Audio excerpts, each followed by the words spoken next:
ॐ अज्ञानतिमिरान्धस्य ज्ञानाञ्जनशलाकया चक्षुरुन्मीलितं येन तस्मै श्रीगुरवे नमः। ॐ भद्रं कर्णेभिः शृणुयाम देवा भद्रं पश्येमाक्षभिर्यजत्राः स्थिरैरङ्गैस्तुष्टुवांसस्तनूभिः व्यशेम देवहितं यदायुः। स्वस्ति नः इन्द्रो वृद्धश्रवाः स्वस्ति नः पूषा विश्ववेदाः स्वस्ति नस्तार्क्ष्यो अरिष्टनेमिः स्वस्ति नो बृहस्पतिर्दधातु। ॐ शान्तिः शान्तिः शान्तिः। लोग छठी कारिका में प्रवेश करते हैं। प्रभवः सर्वभावानां सतामिति विनिश्चयः सर्वं जनयति प्राणः चेतोंशून् पुरुषः पृथक्।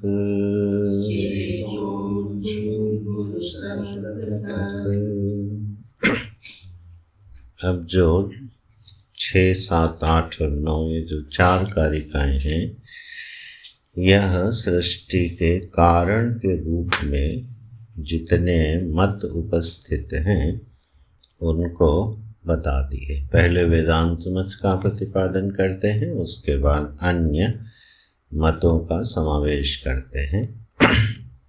ऐसा क्यों कर रहे हैं, इसकी विषय के साथ संगति क्या है, तो टीकाकार ने इसकी संगति लगाई है। इसी पृष्ठ पर यह टीका की पंक्ति है पहली। एषः योनिः इति अत्र प्राज्ञस्य प्रपंच कारणत्वं प्रतिज्ञातम्। इस एषः योनिः, यह जो शब्द आया है श्रुति में प्राज्ञ की व्याख्या करते हुए, एषः सर्वस्य योनिः, यह पद श्रुति में आया है कि यह प्राज्ञ जो है यह इस सृष्टि का कारण है। एष सर्वेश्वरः, वही प्राज्ञ क्या है, सर्वेश्वर है। तो वहाँ पर जो कारणत्व की बात श्रुति ने कही है उसकी व्याख्या यहाँ पर कारिकाकार करना चाहते हैं। तो इसलिए एष योनिः इत्यत्र अस्मिन् प्रसंगे प्राज्ञस्य प्रपंच कारणत्वं प्रतिज्ञातम्। प्राज्ञ में कारणत्व है, ऐसी प्रतिज्ञा वहाँ हो चुकी है श्रुति में कि यह प्राज्ञ ही समस्त प्रपंच का कारण बनता है, कारण रूपा है। तो तत्र उस विषय में क्या सत्कार्यम असत्कार्यम प्रति वा कारणत्वम् इति संदेहे निर्धारयितुम् आरभते।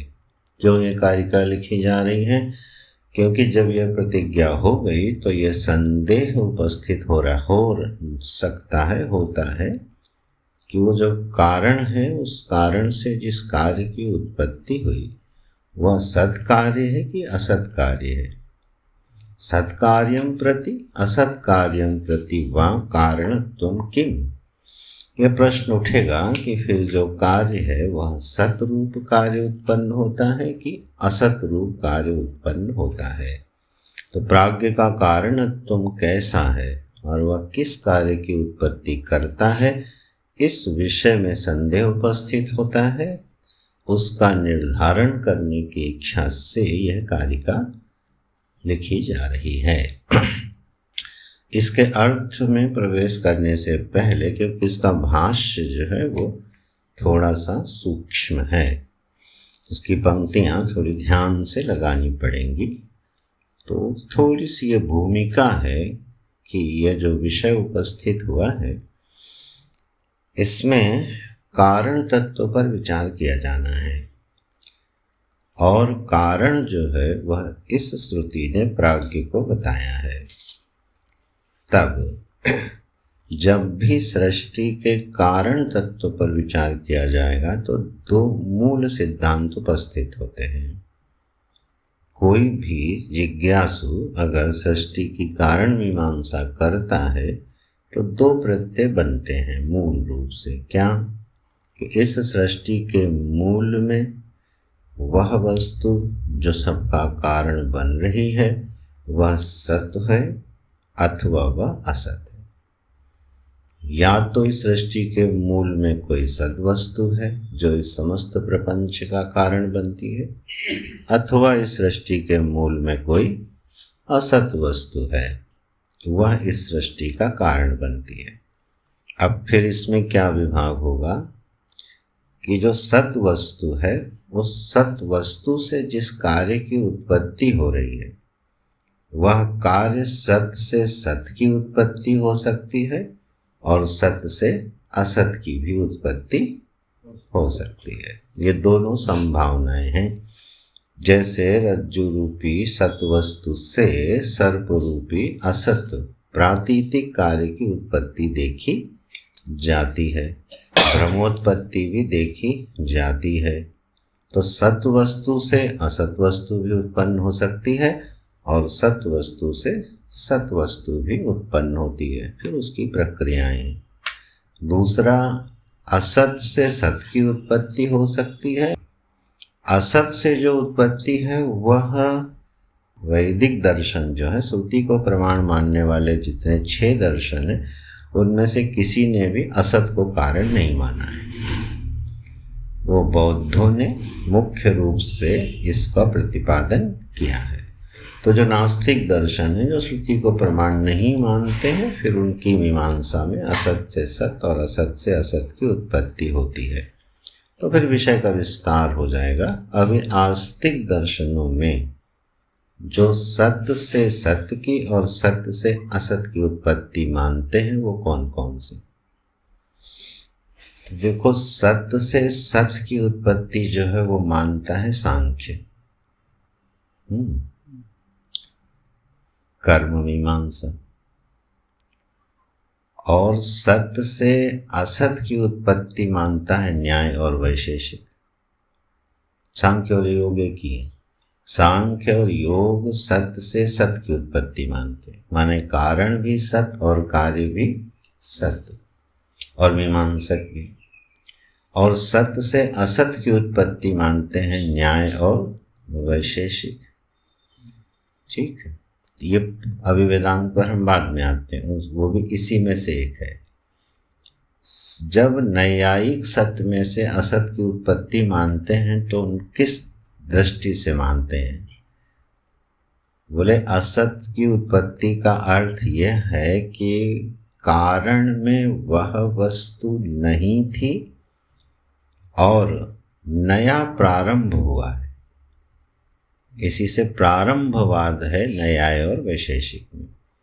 क्यों? ईश्वर है निमित्त कारण, 9 द्रव्य हैं सत्य वस्तु, उन 9 द्रव्यों के आश्रय से वह ईश्वर एक सृष्टि का निर्माण प्रारंभ करता है।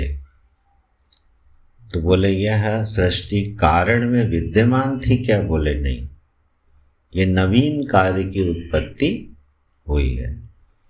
तो असत क्या कह रहे हैं? असत वह कार्य को नहीं कह रहे हैं, कह रहे हैं वह कार्य वहां पर नहीं था लेकिन उसका निर्माण किया गया है जिस किसी भी प्रक्रिया से, तो उसको बोलेंगे प्रारंभवाद। जैसे मान लीजिए कोई व्यक्ति मकान बनाता है, तो अब मकान बना रहा है तो उसके पास जितना मकान बनाने की सामग्री है, सीमेंट है, ईंटा है, लोहा है, सरिया है, और वो बनाने वाला है। तो अब न्यायिक कहेंगे मकान नाम की चीज नवीन सृष्टि उत्पन्न हो रही है, प्रारंभ हो रहा है। ठीक, हालांकि उसमें सब विवाद होते हैं बहुत, हम केवल ऊपरी ऊपरी परिचय दे रहे हैं। उनका जो मत है ये, फिर उस मत में जो दोष हैं वो तो फिर शास्त्रार्थ से सिद्ध होते हैं। तो एक नवीन कार्य की उत्पत्ति मानते हैं, उसको बोलते हैं प्रारंभवाद। इसी में कहा जाता है परिणामवाद, कि सृष्टि क्या हो गई, परिणमित होती चली गई। ठीक है, तो एक परिणामवाद है, एक आरंभवाद है, एक विवर्तवाद है। इस तरह से एक नट सेल में जब कारण की मीमांसा की जाती है तो यही कुछ मत उपस्थित होते हैं जिन पर विचार किया जाता है। यहाँ विचार का विषय क्या है?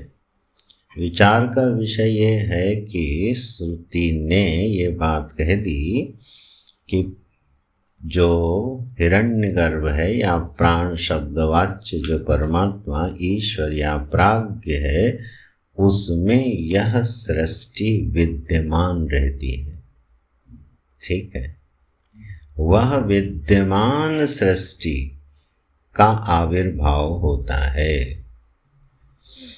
माने कार्य जो है वह बीज भाव से कहाँ विद्यमान है? अपने कारण में, और फिर उसी की उत्पत्ति होती है। इस सिद्धांत को मानता है वेदांत। ठीक, अब जैसे ही ये सिद्धांत आएगा, इसमें पूर्व पक्ष खड़ा हो जाएगा कि आप तो निर्विशेष ब्रह्म की बात कर रहे थे, अद्वैत की बात कर रहे थे, ये बड़े बारीक सा विषय है। तो फिर आपने बीज रूप से सृष्टि को बीज भावापत्ति कैसे स्वीकार कर ली कि कारण में बीज रूप से सृष्टि विद्यमान रहती है? अगर आप उसकी विद्यमानता को स्वीकार कर लोगे तो अद्वैत की सिद्धि कहाँ हो गई? वो तो फिर श्री रामानुजाचार्य जी कह ही रहे हैं कि कारण रूप से सृष्टि रहती है ब्रह्म तत्व में, और कार्य रूप से रहती है चित और अचित, व्यक्त और अव्यक्त रूप से सृष्टि सदा विद्यमान रहती है। तो फिर फर्क कैसे करोगे? इस विषय को प्रकाशित करने के लिए ये कारिका आई है कि बीज भावापन्न जो सृष्टि है उसका स्वरूप क्या है, उसको वेदांत किस तरह से स्वीकार करता है कि यह बीज रूप में उपस्थित विद्यमान सृष्टि का कारण भाव में क्या रूप बनता है, और फिर जो कार्योत्पत्ति उससे होती है उसका स्वरूप क्या बनता है, इस पर विचार किया जाएगा। वेदांत के मत का जब इस संबंध में हम लोग अध्ययन करते हैं तो ये दो बातें स्पष्ट रूप से प्रमा में रख लेनी चाहिए। तो कार्य रूप सृष्टि है, यह असत होते हुए भी प्रतीति से विनिर्मुक्त नहीं है। प्रतीति का निषेध वेदांत में नहीं है, क्योंकि अगर आप प्रतीति का भी निषेध करते चले गए तो शून्यापत्ति हो जाएगी और फेक आइडियोलॉजी होगी वो, जिसका कोई सिर पैर होगा नहीं। बिल्कुल एक फेक आइडियोलॉजी बन जाएगी। किसकी तरह? बौद्धों की तरह। सृष्टि भी शून्य और कारण भी शून्य।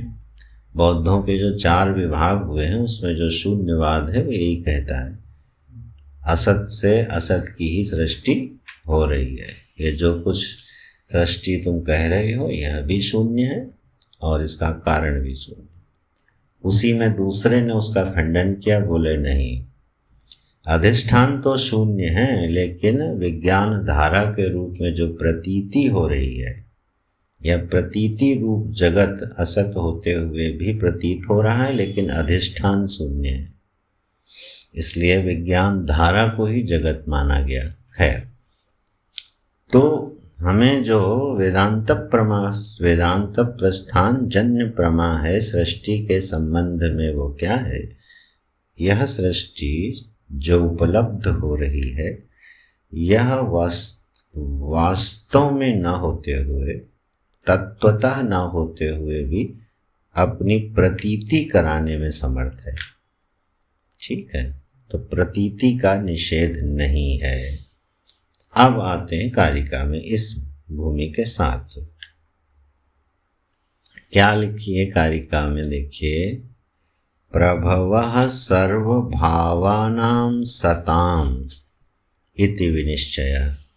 सताम शब्द का अर्थ जो है हिंदी अनुवाद में विद्वान कर दिया गया है, जो कि उचित नहीं है। कई जगह विद्वान अर्थ कर दिया गया। सताम माने होता भी विद्वान है। सज्जन पुरुष को क्या कहेंगे? सताम बोलते, महापुरुषाणाम सताम, ऐसे।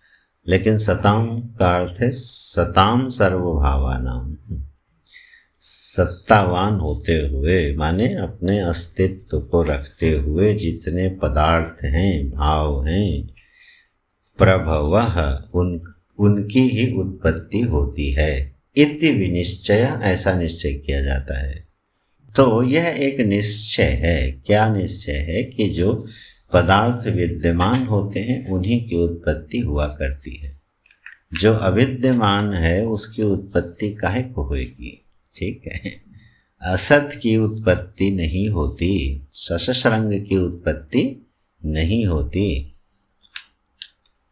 तो जो प्राण है, बीजात्मक जो सृष्टि है, वह अपनी कारणा अवस्था में विद्यमान है। और वो कैसे विद्यमान है? अपने समस्त नाम रूपों को समेटे हुए विद्यमान है। ठीक, तो अपने समस्त नाम रूपों के सहित कारणावस्था में गई हुई विद्यमान सृष्टि का जो अव्यक्त भावापन्न है, उसी का प्रभाव हुआ करता है। यह निश्चय है, यह निश्चित किया गया। तो सर्वम जनयति प्राण, ये प्राण ही सबको उत्पन्न करता है। और देखिए, चेतोंशून पुरुषः पृथक, इसमें चिदाभास जो है ना, वो भी आते। ठीक है, अर्थ तो भाष्य में होने ही वाला है और पृथक शब्द से है। सर्वम जनयति प्राणा, सबको उत्पन्न करता है, माने चिदाभासों की और जगत की, या यूं कह लीजिए कल की भाषा में भोक्ता की और भोग्य की। ठीक है, तो ये जो चिदाभास है, यह प्राण से ही जो उसके अंशून, अंशून माने वही जैसे चिदात्मक रश्मियां होती हैं, नभस्त सूर्य जैसे हजारों घड़ों में प्रतिबिंबित हो जाता है, तद्वत, यही दृष्टांत देंगे आगे।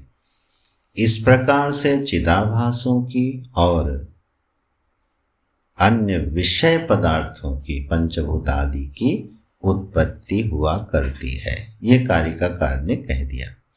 अब इस पर एक भाष्य उपलब्ध है, भगवान भाष्यकार का, बहुत ही सूक्ष्म और कीमती भाष्य है। कुछ शब्द यहाँ पर ध्यान से देखने होंगे। कहते हैं सताम विद्यमाना नाम, कैसे विद्यमान है ये? बस यह शब्द जो है पूरी जान है वेदांत की। स्वेन अविद्याकृत नाम रूप माया स्वरूपेण विद्यमानानां सर्वभावानां, वह सब पदार्थ विद्यमान हैं। कैसे? पहले स्वयं शब्द हटा दीजिए। अविद्याकृत, अविद्याकृत का मतलब अविद्या सिद्ध है, वो अविद्या से सिद्ध हैं। जो नाम रूप प्रपंच परमात्मा में, ईश्वर में, प्राज्ञ में अव्याकृत रूप से पड़ा हुआ है, उसकी मीमांसा कर रहे हैं। बोले वो अविद्या से सिद्ध हैं सारे नाम रूप, और अपने मायिक स्वरूप से ही उपलब्ध होते, ये अर्थ है। अविद्याकृत नाम रूप माया स्वरूपेण एव सर्वभावानां विद्यमानानां। किस रूप से यह सृष्टि विद्यमान है? बोले पहला शब्द दिया अविद्या सिद्ध है। अविद्याकृत में अविद्या सिद्ध इसलिए लगा रहे हैं क्योंकि देखिए इसमें व्यतिरेक से सिद्ध होगा। जो वस्तु विद्या से बाधित हो जाए वो अविद्याकृत थी। ठीक है, तो जब यह प्रपंच अपने नाम रूप के साथ उपलब्ध होता है तो ब्रह्म दृष्टि से यह बाधित हो जाता है कि नहीं? यही तो प्रक्रिया चल रही है। यह उपलब्ध प्रपंच क्योंकि ब्रह्म दृष्टि से, ब्रह्म प्रमा से, शास्त्र प्रमाण से असिद्ध हो जाता है। यही तो हम लोग पीछे 10 दिन से पढ़ रहे हैं उसी की तरफ। यह जो नाम रूपात्मक प्रपंच है, यह क्योंकि विद्या से असिद्ध हो जाता है, इसलिए अविद्याकृत है। देख रहे हैं तर्क कैसा है? तो अविद्या से बनी हुई वस्तु वही हो सकती है जिसका विद्या से बाध हो जाया करता है। तो सारे नाम रूपों का बाध हो जाता है। बाध होने का मतलब है उसमें सत्यत्व बुद्धि का निवारण हो जाता है प्रतीति काल में ही। जैसे आकाश में नीलिमा दिखाई दे रही है, लेकिन ज्ञानी व्यक्ति को, जानकार व्यक्ति को ये मालूम है कि आकाश नीला नहीं है। तो नीलिमा नाम का नाम रूप बाधित हो गया कि नहीं? असत होते हुए विद्यमान है और प्रतीत हो रहा है। तो अब अगर हम कहें कि अव्यक्तावस्था में आकाश की नीलिमा पड़ी हुई है, ठीक तो किस दशा में पड़ी है? इसी दशा में तो पड़ी है जिसकी भाष्यकार बात कर रहे हैं। अविद्याकृत नाम रूप, और अपने माहिक रूप से पढ़े, वास्तविक रूप से नहीं पढ़े। क्योंकि अविद्या से जिस भी वस्तु की प्रतीति होगी वो कैसी होती है? माहिक होती है, वास्तविक नहीं होती है। भगवान के लिए जब अवतार लेते हैं तो क्या शब्द प्रयोग किया जाता है? माया मनुष्य। अपनी माया से मनुष्य का रूप धारण किए हुए भगवान माया मनुष्य हैं। उनकी देह कैसी है? माइक है ठीक है। भक्त की दृष्टि से कह लीजिए दिव्य है, वेदांत की दृष्टि से क्या है? वो माइक है। माया मानुषम रूपम, ऐसा प्रयोग गोस्वामी जी ने भी किया है अपनी वंदनाओं में, ठीक है। तो ये है माइक वस्तु। तो 2 शब्द समझने होंगे। माया शब्द जब प्रयोग होता है, ठीक है, तो उसका अर्थ यही है कि जो वास्तविक नहीं है उसी को माया कहते हैं। जिस वस्तु को माइक कहा जाएगा इसका मतलब वो वास्तविक नहीं है, प्रतीति मात्र है। अब यह प्रतीति मात्र जिसको हम कह रहे हैं, ये कारण रूप में भी प्रतीति मात्र है और कार्य रूप में भी प्रतीति मात्र है। तो विद्यमान तो है, लेकिन उत्पन्न हुई और जब मालूम पड़ी तो पता चला कि ये प्रतीति मात्र है। तो अब बताइए, सत से सत की उत्पत्ति है या ये सत से असत की उत्पत्ति है? सत से असत की उत्पत्ति है। यही है सत असत कार्यवाद। सत से असत की उत्पत्ति न्यायिक भी मान रहा है, लेकिन वो नवीन सृष्टि का प्रारंभ मान रहा है। बहुत फर्क हो गया। वेदांत में जब सत से असत की उत्पत्ति मान रहे हैं तो क्योंकि यह प्रपंच अपनी कारणावस्था में ही अविद्याकृत माइक है, तो कार्यावस्था में भी वैसा ही है और उसी रूप में विद्यमान है, इसी माइक स्वरूप में ही विद्यमान है। अब आइए जरा स्वेन शब्द पे, जिसकी आगे तो व्याख्या होनी है। स्वेन, स्वेन का अर्थ है कि अधिष्ठान आत्मा होता हुआ। ये जो अविद्याकृत नाम रूप है ये कैसा है? बोले अधिष्ठानात्मक है। कैसे? दृष्टांत, जैसे रज्जु में दिखने वाला सर्प रज्जु आत्मा है, ठीक। अभी आगे आ रहा है ये विषय। रज्जु आत्मा है वो।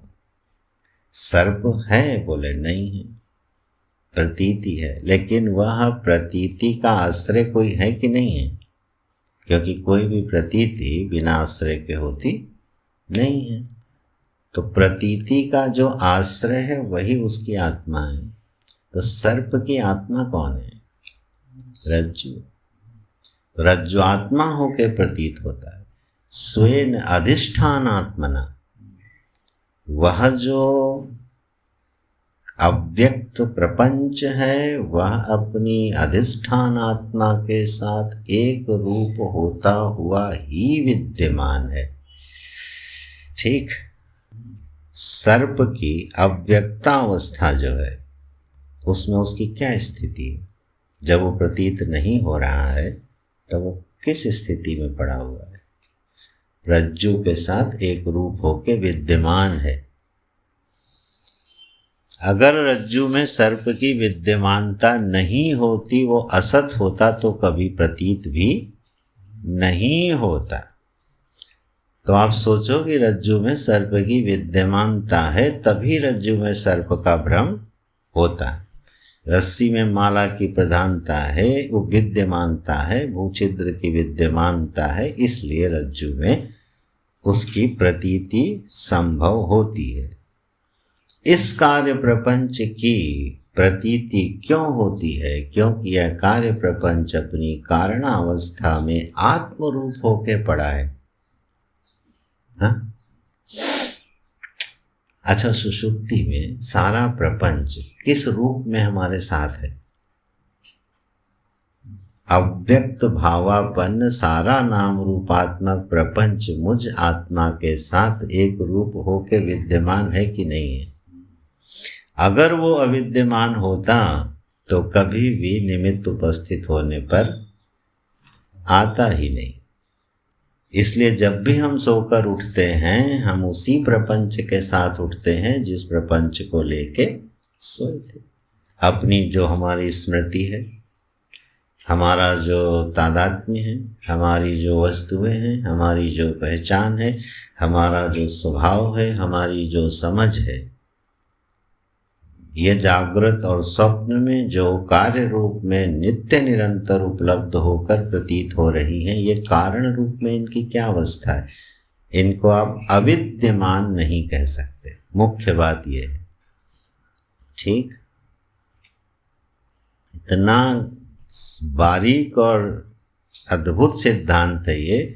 यह द्वैत की प्रतिपत्ति भी नहीं करा रहा है और सृष्टि की विद्यमानता भी बता रहा है। देख लो आप, ये अद्वैत समझ में आ जाए तो व्यवहार जो है व्यक्ति का, वो बड़ा अद्वैत की प्रमा के साथ चलता है। अंतिम परिणाम तो सब यही निकलने हैं ना। इसके सब, इस प्रमा के जो व्यावहारिक उपलब्धियां हैं वो सब बड़े विलक्षण रूप लेती हैं। समझ ही हमारा जीवन है। खैर, तो देखिए, अद्वैत वस्तु में यह सृष्टि विद्यमान है, फिर भी अद्वैत अद्वैत ही है। क्यों? क्योंकि यह विद्यमान प्रपंच की स्थिति क्या है? बोले माइक है, वास्तविक नहीं है। अगर वास्तविक प्रपंच ही लीन हुआ होता तो ब्रह्म सदा सद्वितीय होता। अच्छा, सुषुप्ति में कभी हमको अपने द्वैत की अनुभूति होती है? क्यों नहीं होती? क्योंकि वहां प्रतीति क्या हो गई? आत्मरूप हो गई। आत्मरूप हो गई ना। ये स्वेन शब्द का अर्थ है। स्वेन आत्मना, आत्म अधिष्ठान तया अविद्याकृत नाम रूप माया स्वरूपेण एव लगा लीजिए। सर्वा विद्या नहीं, सताम विद्यमानानाम सर्वभावानाम, सारे पदार्थ पड़े हुए हैं। अब आते हैं भाई, क्या क्या पदार्थ पड़े हैं इसमें कारण प्रपंच में? तो बोले विश्व तैजस्य प्राज्ञ भेदानाम प्रभवः माने उत्पत्ति। ठीक है, सर्वभावानाम का अर्थ कर रहे हैं। इसमें विश्व पड़ा है, तैजस पड़ा है और प्राज्ञ पड़ा। ये प्राज्ञ के भेद अव्याकृत प्रपंच में आत्मरूप होके विद्यमान हैं और सृष्टि काल में उन्हीं की उत्पत्ति हुआ करती है। आपने ध्यान दिया होगा, सर्वभावा नाम में विश्व तेजस प्राज्ञ की प्रमुखता से वर्णन कर दिया है, उसके विषय की प्रधानता से वर्णन नहीं किया है। विषयी की प्रधानता से भाष्यकार सर्वभावा नाम की व्याख्या कर रहे हैं, नहीं तो दोनों लिखना चाहिए था। अच्छा, यह सब उपलब्ध है, माने सुषुप्ति को ही आलम्बन बना के विचार करना चाहिए हम लोगों को। इसी गहरी सुषुप्ति में विश्व है, तेजस है और प्राज्ञ है। अव्याकृत रूप से पड़ा है और वही उपलब्ध होता रहता है। प्रभवा उत्पत्ति वक्ष्यति च। अब देखिए ये जो कोट किया है ना, अगर बहुत परंपरा से न पढ़ा जाए तो बिल्कुल उल्टे अर्थ में चली जाएगी। कोट कर रहे हैं, उदाहरण दे रहे हैं, वंध्या पुत्रो न तत्वेन मायया वापि जायते इति। जो वंध्या पुत्र होता है वो न तो तत्वतः और न माया से ही उत्पन्न हुआ करता है। ये दृष्टांत किसके लिए चला गया? अजातवाद का नहीं है ये दृष्टांत ये है कि जो वस्तुएं नितांत अविद्यमान होंगी वो न माया से उत्पन्न होंगी और न परिणाम से, न प्रारंभ से, कहीं से उत्पन्न नहीं हो सकती। प्रथम दृष्टया ये लगता है जैसे ये श्रुति, ये जो उदाहरण है ये दिया जा रहा है जातवाद के लिए, लेकिन ऐसा बिल्कुल नहीं है। जो उदाहरण है वो इसलिए यहाँ दिया गया है कि जो वस्तु अविद्यमान होगी न तो तत्वतः और न माया से ही कभी उत्पन्न होगी, उसकी कभी प्रतीति नहीं हो सकती। जैसे वंध्यापुत्र की न तो वास्तविक और न मायिक कोई प्रतीति नहीं होती। वंध्यापुत्र की कभी प्रतीति हो सकती है क्या? नितांत सत्य है। क्योंकि इस शब्द का आप प्रयोग कई बार करते हैं। माइक लोग, जो जादूगर लोग होते हैं, वो है पुराण में दृष्टांत है, श्रुति में भी। वंध्यापुत्र में भी एक बड़ी मजेदार बात है। वंध्या शब्द का भी अर्थ है, वो निरर्थक नहीं है, और पुत्र शब्द का भी अर्थ है, वो भी निरर्थक नहीं है। दो सार्थक शब्दों से मिलके एक शब्द बना जो शून्य हो गया। ज़्यादा ध्यान की नहीं भाई। वंध्या माने क्या होता है? एक ऐसी स्त्री जिसका पुत्र नहीं है।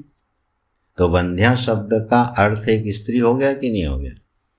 और पुत्र शब्द का भी एक अर्थ हो गया। दो सार्थक शब्दों का ऐसा मिलन हुआ कि वो असत हो गया।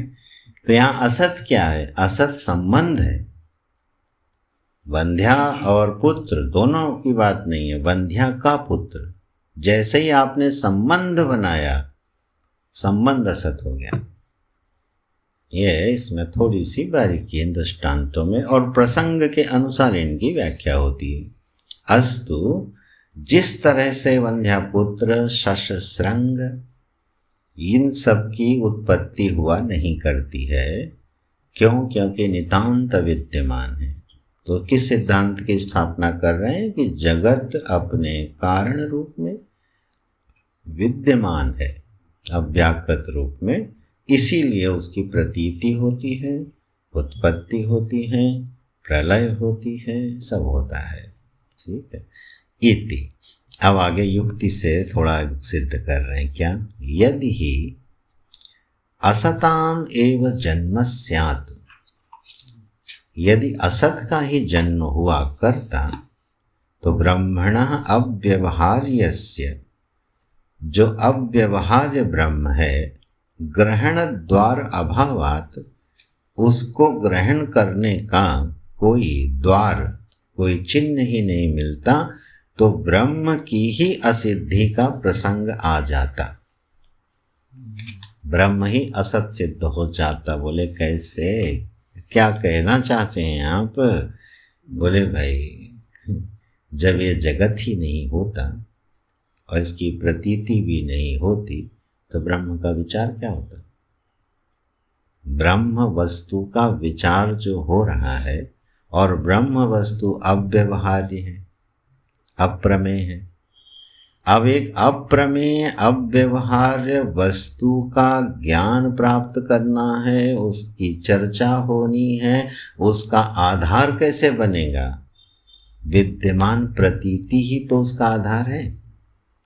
अरे भाई, अभी हम लोग ब्रह्म वस्तु तुरीय का अनुसंधान कर रहे हैं, आश्रय किसका लिए हुए हैं? असत का।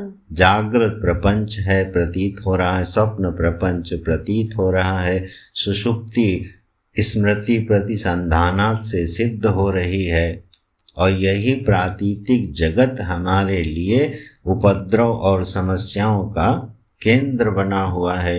इसी से जीव मुक्त होना चाहता है, इसी में परिवर्तन करना चाहता है। यही प्रतीति संपन्न चिदाभास ही ब्रह्म की खोज कर रहा है, व्याख्या कर रहा है। तो मान लो ये प्रातीतिक प्रपंच ही नहीं होता तो फिर ब्रह्म का क्या होता? इसलिए पंक्ति लिखी है, यदि ही असताम एव जन्म स्यात्। यदि असत का ही जन्म हुआ होता, जिसकी प्रतीति नहीं होती है, तो अब व्यवहार ब्रह्म के ग्रहण करने के द्वार की ही उपलब्धि नहीं होती, तो असत्व प्रसंग, फिर तो सर्व शून्य का प्रसंग उपस्थित हो जाता। प्रकारांतर से बौद्धों का खंडन हो रहा है। दार्शनिक दृष्टि से आप देखें तो जब बौद्ध असत शून्यवादी जो बौद्ध हैं, बौद्धिक विचार है बुद्धों का, वो ये है कि असत ही असत है, कारण भी और कार्य भी। हमें यही नहीं समझ में आया, जब कारण भी असत है, कार्य भी असत है, सर्वत्र शून्य है, तो विचार कौन कर रहा है ना? प्रश्न तो यही खड़ा हो जाता है, ये कौन है जो असत बता रहा है कारण को, कौन है जो असत बता रहा है कार्य को? तो जब सर्वम असत बोल दोगे तो ऐसा न हो विचार करते करते अजातवाद में आप भी यहीं चले जाओ। आदमी चला ही जाता है। अरे कारिकाकार को लोगों ने प्रच्छन्न बौद्ध बोल दिया, मीमांसकों ने। विषय मुड़ जाएगा। अलाद शांति प्रकरण को वैष्णवाचार्य नहीं पढ़ते हैं, वो कहते हैं ये आक्षेप है ग्रंथ का, ये कारिकाकार ने लिखा ही नहीं। क्यों? क्योंकि कई बार ऐसा लगता है कि वहां पर जैसे शून्य सदृश प्रतिपत्ति हो रही है, कुछ है ही नहीं। नेति नेति करते करते अपना भी खंडन कर दिए। तो यह संभावना बनती है। देखो, अगर कोई विचार बहुत प्रबल ना होता तो भाष्यकार को और आचार्यों को उसको खंडन की जरूरत ही नहीं पड़ती। हर एक का खंडन थोड़ी किया जाता है। बच्चे कुछ बलबलाते रहें, आचार्य सब हर एक वाक्य के पीछे थोड़ी खंडन करने चल पड़ेंगे। कोई एक विचार है जो इस मनुष्य जाति को प्रभावित करता है, और इतना ज़्यादा प्रभावित करता है कि वह एक बड़ा बहुमत तैयार कर लेता है। अरे आप ध्यान से देखो तो आज भी बौद्ध दर्शन के अनुयायी कितने हैं पूरी दुनिया में? किस आधार? कोई ना कोई दर्शन तो माना है। जैसे हम लोग वेदांत दर्शन को मान करके एक प्रमा बनाते हैं, बनाने की कोशिश करते हैं, इसी प्रकार से बौद्ध दर्शन दुनिया के सबसे बड़े धर्मों में से एक आज भी है। बहुत बड़ा धर्म है। हिंदुस्तान में ही इतना है। आप ठीक से हिंदुस्तान को घूमिए, देखिए कि कितने मोनेस्ट्रीज हैं, क्या अनुयायी हैं, और उनकी जरा विचार करके कभी उनसे देखिए वो किस तरह से अपने मतों का प्रतिपादन करते हैं। अपनी एक समझ बनाई हुई है उन्होंने। तो यह विचार कोई बहुत खोखला विचार नहीं है कि यहाँ सब कुछ असत है। विचार करने वाला कई बार ऐसे विचार करता है और शून्य को ही मोक्ष मानता है। अच्छा चलो सीधा जोड़ के विचार करो। बड़ी ईमानदारी से एक चीज सोचो कि जब ये शरीर नहीं रहेगा, ठीक, आज हमारे पास ये शरीर है और हमको एक उपलब्धि हो रही है, किसकी? जगत की, अपनी। एक संवेदनाएं हैं, एक प्रतीति है, एक जीवन है, एक व्यवहार है, एक आचरण है, सुख है, दुख है, इसी का नाम जगत है, दुनिया है। जब ये शरीर नहीं रहेगा तब हम क्या होंगे? सभी कहेंगे भैया शून्य ही है, पता नहीं। अरे पता नहीं का मतलब शून्य ही होता है। पता नहीं जाने वाले कहाँ चले जाते हैं और कुछ कहा नहीं जा सकता। आप प्रतिपत्ति क्या बना रहे हो कि हम शून्य में से आए और शून्य में ही शायद चले जाएंगे। कहाँ ब्रह्म प्रतिपत्ति हो? जब शून्य का अनुसंधान बुद्धि नहीं करेगी तो यही कल्पना करेगी कि यार अंधकार है। अज्ञान का नाम अंधकार ही तो है। जब हमें ये मालूम ही ना हो कि हम कहाँ चले जाएंगे तो अज्ञान हो गया, अज्ञान अंधकार ही है। निश्चय फिर क्या होना चाहिए? वेदांत तो ये निश्चय कराएगा कि भैया तुम्हारा आना जाना, इस पर जरा विचार करो, ठीक है। सर्वव्यापकता वस्तु कहीं आती जाती है क्या? तो वो भी एक विचार की शैली है, और प्रामाणिक विचारों से ये सिद्ध होगा कि यार आना जाना तो कहीं है ही नहीं। तो अब ये निष्पत्ति बनी ना ब्रह्म विचार से। जब रमण महर्षि से किसी ने कहा, उनका जब देह अवसान का बिल्कुल समय निकट था और बाहर दर्शन के लिए लोग लाइन से प्रणाम करते जा रहे थे, तो एक उनकी माता भक्त जो थी वो रोने लगी और उसने कहा जब आप चले जाएंगे तो हमारा क्या होगा, हमें कौन सिखाएगा। तब उनका अंतिम जो बिल्कुल देह का अवसान होने ही वाला था, कुछ पल बाद क्या बोलते हैं, हमको जाना कहाँ है? कौन जाता है, जाना कहाँ है? इसको बोलते हैं प्रमा, निष्ठा। कहाँ जाना है? ये जो मरना है, ये जो जीना है, ये किसको अनुभव में आ रहा है? अपनी मृत्यु का अनुभव आज तक किसी को हुआ है? मृत्यु का अनुभव परार्थ होता है। दूसरे व्यक्ति को मरता देखते हैं तो अनुमान लगाते हैं कि मुझे भी मरना है। मृत्यु अगर हमारे अनुभव का विषय है तो जिसको अनुभव हो रहा है वो मरा क्या? अगर मृत्यु हमारे अनुभव का विषय बन गया तो उसके साथ विषय भी मर गया क्या? चलो अच्छा, विचार की धारा अभी उधर चली जाएगी। हम लोग जो विषय पर हैं, जहाँ पर ये बात सिद्ध की जा रही है कि यह सारी की सारी जो सृष्टि है, कार्यात्मक प्रपंच है, यह अविद्यमान नहीं है, असत नहीं है। और आश्चर्य है कि यह विद्यमान होते हुए भी द्वैत की उत्पत्ति करने में समर्थ नहीं होता है। बस ये वेदांत का एक डिंडिम घोष है, इसको समझना चाहिए। इस प्रमा से जब हम युक्त होंगे ना, तो कोई भी द्वैत प्रपंच की प्रतीति हमें प्रभावित नहीं करेगी। न जन्म प्रभावित करेगा, न मृत्यु, न संयोग, न वियोग, न आना, न जाना, न उपलब्धियां, न अनुपलब्धियां, ये सब एक साथ चली जाएंगी।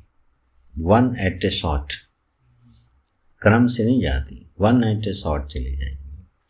अगर यह प्रमाण व्यापार से सुनिश्चित हो जाए कि यह द्वैत प्रपंच प्रतीति कोटि का है, मायिक है, वास्तविक नहीं है, फिर ऐसा प्रपंच इस अपने अधिष्ठान में किसी भी प्रकार का द्वैत भाव उत्पन्न नहीं कर सकता, अपने प्रतीति काल में भी नहीं करता है।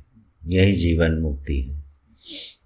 अच्छा, तो इसी बात को यहाँ सैद्धांतिक रूप से भाष्यकार जोर लगा के सिद्ध कर रहे हैं। यदि ही असतामेव जन्म स्यात् ब्रह्मणः अव्यवहार्यस्य ग्रहणद्वार अभावात् असत्व प्रसंगः। फिर आगे बढ़ाते हैं विचार को, दृष्टं च, देखा भी गया, दृष्टांत ले आते हैं, फेवरेट दृष्टांत।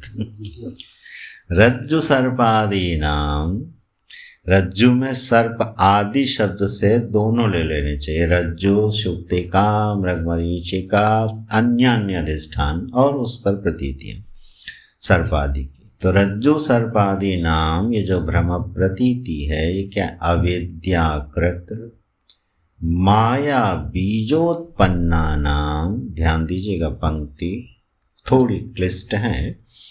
रज्जु सर्पादि नाम क्या है? अविद्याकृत है, अविद्या सिद्ध हो गई, ठीक। माया बीजोत्पन्ना नाम, ये बीजात्मक रूप में कैसी है? माइक है। वही अर्थ है, अविद्या सिद्ध माइक बीज से उपहित या रहती हुई उत्पन्ना नाम, जो उत्पन्न होती है ये कैसी रहती है? रज्ज्वाद्यात्मना सत्वम, रज्जु इसकी आत्मा है और उसी के रूप में एक रूप होकर के रहती है। सत्वम शब्द दिया है। जितने भी भ्रम हैं वो भ्रम अपने अधिष्ठान के साथ अव्यक्त भावापन्न होते हैं। जब प्रतीति के विषय नहीं होते हैं तो वो अधिष्ठान रूप होके रहते हैं। एक बड़े वाक्य हैं ये, और इसकी व्याख्या करते हैं। तो नहीं निरास्पदा रज्जु सर्प मृग तृष्णिकादयः क्वचिद उपलभ्यन्ते केनचित्। भाई देखो, बिना अधिष्ठान के, बिना आस्पद, आस्पद माने अधिष्ठान, आधार, बिना आधार और अधिष्ठान के ये जो रज्जु सर्प मृग तृष्णिका जितने भी भ्रम हैं ये किसी को उपलब्ध नहीं होते, किसी के द्वारा कहीं भी उपलब्ध नहीं होते, किसी को भी। माने अधिष्ठान ही ना हो तो भ्रम का प्रतीति स्थल क्या होगा? ठीक। अच्छा बताओ, मैं ही ना हो तो प्रतीति किसको होगी? जो मन है विषय विषयी भाव को उपलब्ध कर रहा है, तो ये बिना अधिष्ठान के हो रहा है क्या? ये बिना मैं के कैसे सिद्ध होगा? तो मैं इसका अधिष्ठान हूँ। अपनी अव्यक्तावस्था में ये अपने अधिष्ठान के साथ क्या होते हैं? उसकी आत्मा बन के रह जाते हैं, एक रूप हो जाते हैं। वही बात कह रहे हैं, कभी भी भ्रम जो है निरास्पद नहीं होता, उसको एक अधिष्ठान चाहिए होता है। यहाँ तक तो ठीक था, ये तो हम लोगों ने पढ़ा ही है, लेकिन यह है कि वो अपनी अव्यक्तावस्था में भी उसमें रहता है, इस विचार को और जोर देना चाहिए। क्योंकि विषय है यहाँ सारा प्रपंच बीज रूप से प्राण संज्ञक ईश्वर में रहता है, उसकी सिद्धि कर रहे हैं कारिकाकार और भाष्यकार। तो नहीं उपलब्ध होता निरास्पद ब्रह्म, यथा जिस प्रकार से रज्ज्वाम प्राक् सर्पोत्पत्ते रज्ज्वात्मना सर्पः सन्न एव आसीत। बिल्कुल जोर दे दे के बोल रहे हैं, जैसे रज्जु में सर्प अपनी उत्पत्ति के पहले, रज्ज्वाम सर्प उत्पत्ते है प्राक्, सर्प अपनी उत्पत्ति के पहले वह सर्प रज्जु में उसकी आत्मा बन के ही बैठा रहता है। सन्न एव आसीत। एवं इसी प्रकार से सर्वभावानां उत्पत्ते है प्राक्, ये सारा प्रपंच दुनिया का अपनी उत्पत्ति से पहले प्राण बीजात्मना एव सत्वम कहाँ रहता है? बोले प्राण बीजात्मना, जिसको प्राण शब्द से, ईश्वर शब्द से, प्राज्ञ शब्द से श्रुति ने कहा है एष सर्वस्य योनि, एषः प्राज्ञ सर्वस्य योनि। इसी प्राज्ञ में यह सारा प्रपंच उसकी आत्मा बन के बीज रूप में बैठा रहता है।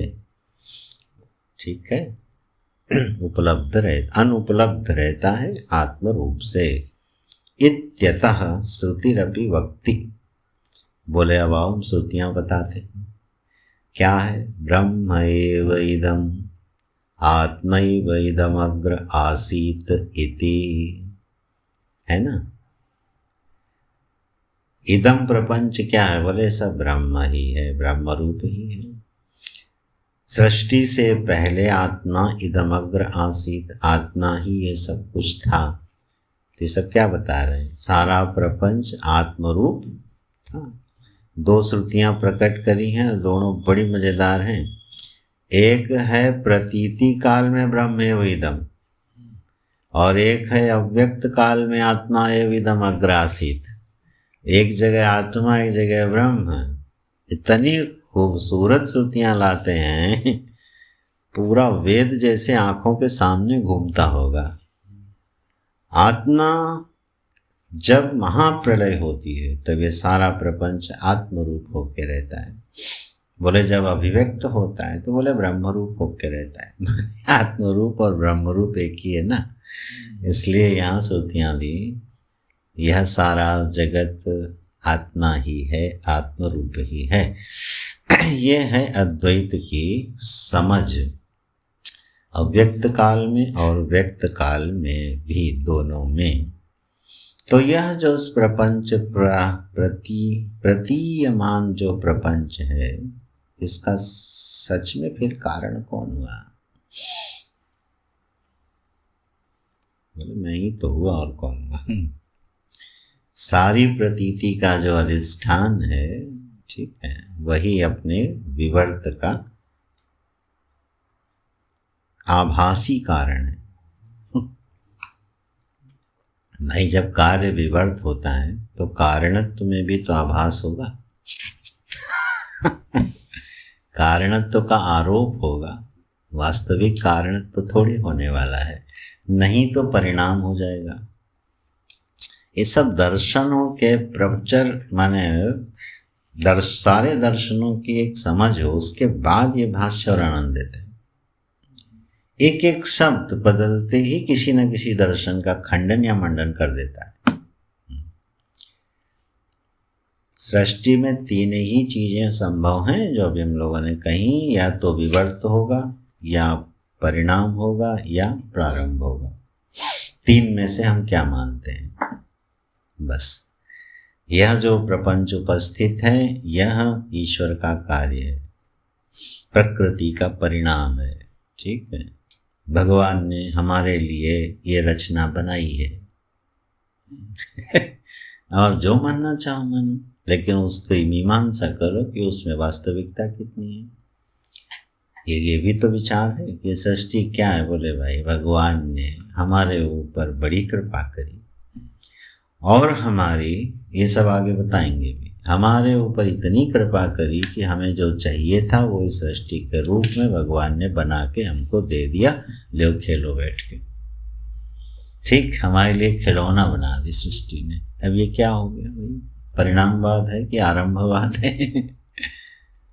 तो सारे विचार या तो परिणामवाद की ओर चले जाएंगे या आरंभवाद की ओर चले जाएंगे। जीवों के कर्मों का फल देने के लिए सृष्टि आरंभ हुई, आरंभवाद हो गया। सांख्यों ने कहा प्रकृति का परिणमन हो गया, परिणामवाद हो गया है। भोगार्थम, बिल्कुल, तो भोगार्थम परिणमन हो गया प्रकृति में। लो जी, वेदांत क्या कहेगा? नहीं, ये सृष्टि विवर्त है। तो विवर्त होकर सृष्टि उपलब्ध है और अपने अव्यक्त स्वरूप में आत्मा के साथ एक है। इति, यहाँ तक देखिए कह के अब अगली कारिका की जो पंक्ति है जहाँ पे चिदाभास की उत्पत्ति है उसको दिखा रहे हैं। सर्वम जनयति प्राणः, प्राण सबको उत्पन्न करता है। तो सब में तो जीव भी आ गए ना। तो जीवों के बारे में आपका क्या ख्याल है? सृष्टि तो बता दी आपने। बोले सुनो, चेतो अंशूनंशवः इव रवेः चिदात्मकस्य पुरुषस्य चेतो रूपा जलार्क समाः प्राज्ञतैजस्य विश्वभेदेन देवतिर्यगादि देह भेदेषु विभाव्यमानाः चेतोंशवः ये तान पुरुषः। चलो थोड़ा थोड़ा पढ़ते हैं, नहीं तो पंक्ति लगेगी नहीं। सर्वम जनयति प्राणः, सबको प्राण उपलब्ध कराता है, उत्पन्न करता है सब में। चेतो अंशूनंशवः, वो जो चिदात्मा पुरुष है, ज्ञानात्मा पुरुष है, ज्ञान पुरुष है, वह जैसे सूर्य है और सूर्य से निकलने वाली किरणें चारों ओर फैल जाती, और वह सूर्य से निकलने वाली जो किरणें हैं वो जब फैलती हैं और किसी जल में अर्क माने प्रतिबिंब के रूप में उपलब्ध हो जाती हैं, जैसे ऐसे इसी प्रकार से चेतो रूपा पुरुषस्य, यह जो चेतन रूप जो पुरुष है ना, चिदात्मकस्य पुरुषस्य चेतो रूपा, ये चेतन रूप जो पुरुष है, यह अनंत अनंत घटों में उत्पन्न हुए प्रतिबिंब के सदृश प्राज्ञ तेजस और विश्व के भेद से और फिर उनके अनुसार देव तिर्यक आदि शरीरों के भेद से विभाव्यमानः अपने आप को उपलब्ध करा देता है। दोनों चीजें सर्वम जनयति की व्याख्या कर रहे हैं, तो सर्वम में क्या आ गया? विषय और विषयी, सीधा समेट लो। विषय की उत्पत्ति और विषयी की उत्पत्ति। विषय में क्या क्या है? बोले जितने शरीर बने, देव शरीर, तिर्यक शरीर और आदि पद से सारे 84 लाख योनियां हैं जो उनके शरीर, ये हो गए विषय। इन सब के बीज पड़े हुए हैं कहाँ? प्राणात्मा। प्राण में बीजात्मक रूप से यह पूरा इतना जो विशाल प्रपंच है, यह अव्यक्त भावापन्न होके आत्मरूप होके पड़ा रहता है और विभाव्यमानः उपलब्ध हो जाता है। तब किस भेद से उपलब्ध होता है? बोले शरीरों में शरीर के रूप से विषय बन के और शरीर के अभिमानी के रूप में विषयी बन के उपलब्ध होता है। ते विषयी क्या हैं? जीवाभास। इसीलिए हम लोग शुरू से एक शब्द लेके चल रहे हैं, ये हम लोग क्या हैं? जीवाभास। चिदाभास है, जीवाभास है। वास्तविक कोई अहम, परिच्छिन्न अहम की कोई वास्तविक सत्ता नहीं होती है। इसको ठूंस लेना चाहिए बुद्धि में। जितना वास्तविक हम अपने अहम को, अपने व्यक्तित्व को मानेंगे, उतना परेशान रहेंगे, उतना दुखी रहेंगे, उतना चिंतित रहेंगे, उतना भयभीत रहेंगे, उतना ही आसक्त रहेंगे, हाय हाय करते रहेंगे, चिल्लाते रहेंगे। कभी मोक्षार्थी बने रहेंगे, कभी भोक्षार्थी बने रहेंगे। बस यही चलता रहेगा। ये सब अहम को आश्रित करके तमाशा चलता है। मैं आज अपने को जिस रूप में पा रहा हूँ, इसको मैं बड़ा वास्तविक मानता हूँ। लेकिन एक परिच्छिन्न सत्ता, यहाँ क्या कह रहे हैं भाष्यकार, जैसे जल में प्रतिबिंब पड़ता है और प्रतिबिंबित सूर्य भासता है, उसी तरह से यह आभास रूप में हमारी सभी की, समस्त जीवों की उपलब्धि हो रही है। और ये सर्वम जनयति प्राण, उसी अव्याकृत परमात्मा से, अव्याकृत उपहित परमात्मा से विभाव्यमानः, विभावित, प्रकाशित हो रही है, उपलब्ध हो रही है। इस दृष्टि से भी कभी अपनी सत्ता पर विचार करना चाहिए कि ये है विषय विषय भेद। एक बड़ी मज़ेदार बात आती चिंतन करते समय, कभी कभी जब आप सृष्टि पर विचार करते हो और सारी सृष्टि में शरीर हैं, तो आप ध्यान देना, ऐसी कोई वस्तु है ही नहीं जो किसी ना किसी का शरीर ना हो। ऐसी कोई वस्तु ढूंढी जा सकती है जो शरीर ना हो। स्थावर जंगम योनियां हैं। अब आप सोचो, जब स्थावर जंगम योनियां हैं तो पत्थर भी योनि है, वृक्ष भी योनि है, पशु पक्षी भी योनि है। योनि माने शरीर है ना। तो शरीर से व्यतिरिक्त सृष्टि कहाँ है? सारा प्रपंच क्या है? देव तिर्यक आदि के भेद से बटे हुए शरीर हैं। बोले नहीं, पृथ्वी शरीर नहीं। अरे पृथ्वी देवता है। गंगा शरीर नहीं है। अरे गंगा अधिदैव परिच्छिन्न है, अध्यात्म और अधिभूत परिच्छिन्न भी है। कौन सा ऐसा पदार्थ है जो किसी न किसी का शरीर ना हो? बोले नहीं, पत्थर शरीर नहीं। अरे पत्थर शरीर नहीं होता तो अहिल्या को वो पत्थर की योनि में जाने को क्यों बोलते? जाओ पत्थर पाषाण योनि में चली जाओ। तो पत्थर एक योनि है कि नहीं है? तो ये समस्त प्रपंच क्या है? तो शरीर ही है। बताओ। और इसी शरीर में अनंत भेद हो करके, या आप ऐसे ही समझो कि जल की बूंदें, सहस्रों अरबों बूंदें फैला दी जाएं और उस पर प्रतिबिंब पड़ने लगे और एक एक जगह बिंदु चमकने लगे। विभाव्यमानः शब्द लिखते हैं भाष्यकार। जड़ और चेतन के रूप में सृष्टि क्या है? विभाव्यमान हो रही है। हमारे ज्ञान स्वरूप की अधिष्ठानता में ये प्रकाशित हो रही है। केवल ये कार्यकरण संघात नहीं, समस्त प्रपंच एकमात्र ज्ञान वस्तु की गोद में बैठा हुआ है और प्रतीत हो रहा है, उसी में ये सारे जीवाभास खेल रहे हैं, उसी का वर्णन कर रहे हैं। देव तिर्यगादि देह भेदेषु विभाव्यमानाः चेतोंशवः ये तान् पुरुषः पृथक विषय भाव विलक्षणान् अग्नि विस्फुल्लिंगवत् सलक्षणान् जलार्कवच्च जीवलक्षणांस्तु इतरान सर्वभावान प्राणो बीजात्मा जनयति। इसमें जो पुरुषः शब्द बीच में आया है ये करता है, ठीक है, पुरुषः बीच में आया है। जो दूसरी पंक्ति नीचे से उसका आखिरी पद है पुरुषः। विभाव्यमानः चेतो अंशवः ये तान, पुरुषः थोड़ी देर के लिए हटा दीजिए, ये तान पृथक विषय भाव विलक्षणान, ठीक है। और इसी में आगे जाइए तो जीव लक्षणान, इनको एक जगह ले आइए अगर पंक्ति लगानी है तो, ये श्रम करना है। तान जीव लक्षणान पृथक विषय भाव विलक्षणान, ठीक है, इनको पुरुषः जनयति, ये वाक्य बनेगा। पुरुषः माने चिदात्मा, ठीक है। हाँ, ये पुरुष शब्द यहाँ जीवाभास के लिए नहीं है। पुरुषः जनयति, जो आगे जाएगा प्राणः पुरुषः बीजात्मा, यहाँ से जाके अन्वय होगा, वह जनयति। तो पुरुषः जनयति, ये जो पुरुष है, जो चैतन्य वस्तु है, चिदात्मा है, यह पृथक पृथक रूप से विषय भाव को और विषयी भाव को प्राप्त हुई जो सृष्टि है। विषयी भाव को कौन प्राप्त हो रहा है? प्राज्ञ, तेजस्य और विश्व।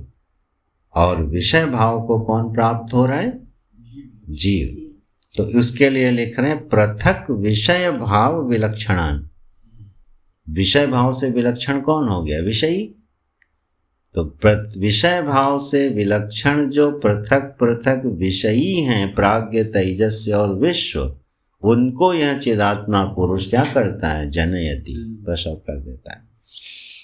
कारिका में देखिए पृथक शब्द आया हुआ है, उसकी व्याख्या है ये, प्राणः चेतोंशून पुरुषः पृथक, उसकी व्याख्या कर रहे हैं। क्या है पृथकत्व सर्वम जनयति में? बोले पृथकत्व विषय और विषयी का है।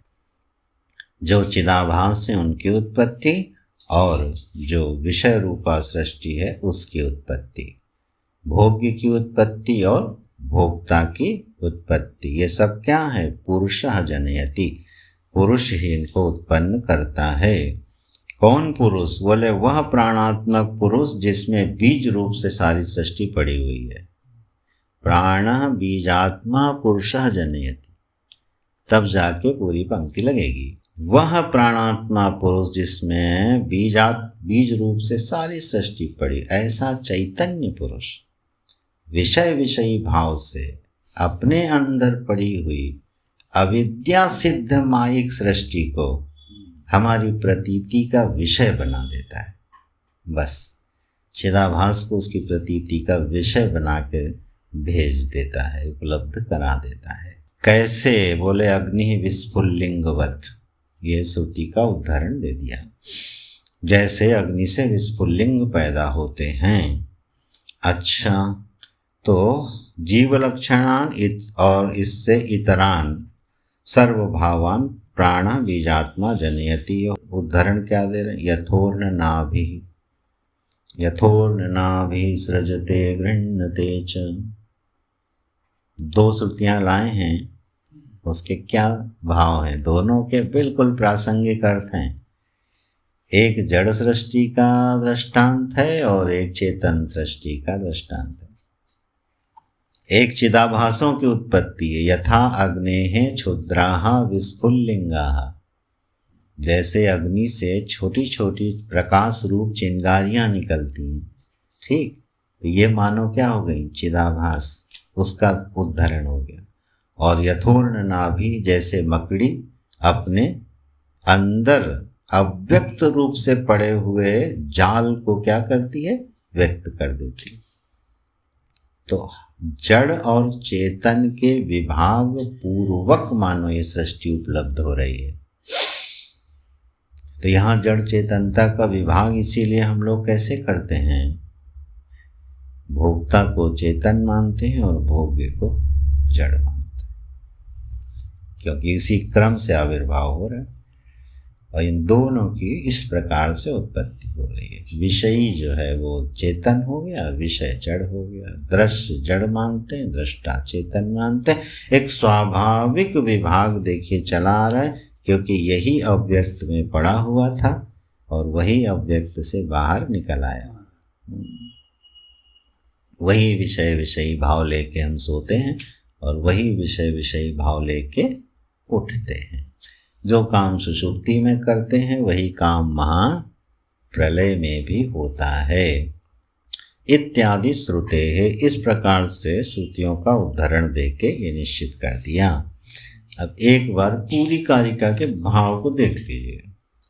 प्रभवः सर्वभावानां सताम् इति विनिश्चयः। सर्वभावानां सताम्, विद्यमान सारे भावों को, भाव माने पदार्थ, उनको यह उत्पन्न करता है। कौन? पुरुष, चिदात्मा पुरुष। अब इतना सर्व भाव कह के भी नीचे पृथक कर रहे हैं। सर्वम जनयति प्राणः चेतोंशून पुरुषः पृथक, क्योंकि चिदाभास की उत्पत्ति कहीं न छूट जाए, इसलिए कारिकाकार ने उसको पृथक से उल्लेख करके वर्णन कर दिया। तो बस ये दो चीजें हमको उपलब्ध होती। अब ध्यान से अगर देखें, जो चिदात्मा पुरुष है वो चिदाभास का और विषय का, देव तिर्यक आदि शरीरों का और प्राग्ञ तेजस और विश्व का, दोनों का अवभाषक होगा कि नहीं, और इन दोनों से विलक्षण होगा कि नहीं। इस चिदाभास से और इस चिदाभास को उपलब्ध इस देह से, ठीक है। तो सारे सृष्टि के प्रपंच में क्या है? शरीर और शरीरी। तो इन शरीर और शरीरी दोनों से विलक्षण, पृथक नहीं, विलक्षण जो है उसकी खोज करें तो उसी का नाम ब्रह्म है। और वो अहम से भिन्न उपलब्ध कभी नहीं होगा। मैं से भिन्न उसकी उपलब्धि कभी नहीं हो सकती है। अगर होगी तो फिर वही उपास्य ईश्वर के रूप में ही होगी, अणु परमाणु के रूप में होगी, महाप्रकृति के रूप में होगी, चाहे जिस रूप में हो। हजारों प्रतिपत्तियां हो जाएंगी, लेकिन अहम से अपृथक रूप से, अभिन्न रूप से इसके अवभाषक की उपलब्धि। अब मांडूक्य की जो श्रुति की विवक्षा है वो शायद हम लोग पकड़ पा रहे हैं कि क्यों व्यष्टि का विभाग नहीं किया, व्यष्टि समष्टि का विभाग क्यों नहीं किया। क्योंकि एक समष्टि है। आगे एक समष्टि कहना भी व्यष्टि की अपेक्षा से कहना पड़ रहा है। एक वस्तु है, एक विराट है, एक ब्रह्मांड है, एक जगत है। उस एक जगत में यह अनेक विभाग उपस्थित हो गए, तो मैं कौन हूं? फिर मैं कौन? अगर मैं चिदाभास ही हूं तो मैं अनंत चिदाभास भी तो मैं हुआ, ठीक है ना। फिर एक चिदाभास दूसरे चिदाभास से इतना पृथकत्व तो क्यों अनुभूत हो रहा है? केवल अहंता और ममता की वृत्ति के कारण। ले दे के सारी कहानी वहीं जाके घुस जाती है। क्यों? ये पृथकत्व का बोध है। मैं और मोर तोरते माया, जही बस कीन्हे जीव निकाया। तो यही एक अनुभूत सिद्धांत सिद्ध होता दिखाई दे रहा है कि पृथकत्व जो सृष्टि में है वो वास्तविक नहीं है, सत्यत्व जो सृष्टि में है वो सत्य नहीं है, वो बाधित है। प्रतीति से भिन्न सृष्टि की उपलब्धि नहीं है। अपने जीवन की भी जो उपलब्धि है वो प्रतीति से भिन्न नहीं है। मैं जी रहा हूं, ये प्रतीति ही तो है। मैंने जन्म लिया एक प्रतीति है, मैं मर जाऊंगा एक प्रतीति है, तो उसमें भय है, फिर निर्भयता है, फिर सर्व एक ही कोटि में जा रहे हैं। प्रतीति कोटि में क्यों जा रहे हैं? क्योंकि इसके मूल में क्या है? एक चिदात्मा पुरुष है जिसने अव्याकृत सृष्टि को चाहे जो निमित्त मान लीजिए उसमें से ही व्यक्त भावापन्न हो गई है, और पूरी सृष्टि का अवभाषक एक चिदात्मा पुरुष है। इसलिए यह प्रतिपत्ति किसी भी चिदाभास को हो सकती है कि वह सर्वरूप है, वह सर्वाधिष्ठान है, वह ब्रह्म एव इदगम सर्वम आत्मेव इदगम सर्वम की श्रुतियां बिल्कुल सत्य वचन का उद्घोष कर रही हैं। इसमें कोई संशय नहीं हो सकता अगर इस पर विचार किया जाए तो कारिकाकार ने इन 6, 7, 8, 9 इन 4 मंत्रों में सृष्टि के भिन्न भिन्न मतों को प्रकाशित किया है चिंतन के लिए। तो पहला मत अपना दिया वेदांत का, क्योंकि यही बड़ी स्वस्थ शैली मानी जाती है। जब भी विचार करना हो तो पहले अपना मत बता देना चाहिए। जो व्यक्ति पहले अपना मत नहीं बताता तो समझ लेना उसने अभी अपना मत बनाया नहीं। वो 4 लोगों की सुनेगा और अपना मत बना लेगा। ठीक, इसको बोलते हैं छल। ये आप व्यवहारिक दुनिया में भले इसका उपयोग कर लो, पारमार्थिक में इसका उपयोग नहीं होता। व्यवहार में तो हो जाता है, जब हमारा कोई मत नहीं है तो हम 4 लोगों का सुनते हैं और जिधर बेनिफिशियल लगता है उसी तरफ अपने मत को ठोक देते हैं। हाँ, हम भी तो यही कह रहे थे। शास्त्र में ऐसा नहीं होता। शास्त्र जब भी शास्त्रार्थ करता है कोई भी विद्वान पहले अपना मत बता देता है। यहाँ पर कारिकाकार ने पहले वेदांत का मत प्रस्तुत कर दिया कि ये है वेदांत का मत सृष्टि के संबंध में। अब आगे कुछ मतों का उल्लेख करेंगे। नारायण कल देखेंगे। ओम पूर्णमदः पूर्णमिदं पूर्णात् पूर्णमुदच्यते पूर्णस्य पूर्णमादाय पूर्णमेवावशिष्यते। ओम शांति शांति शांति।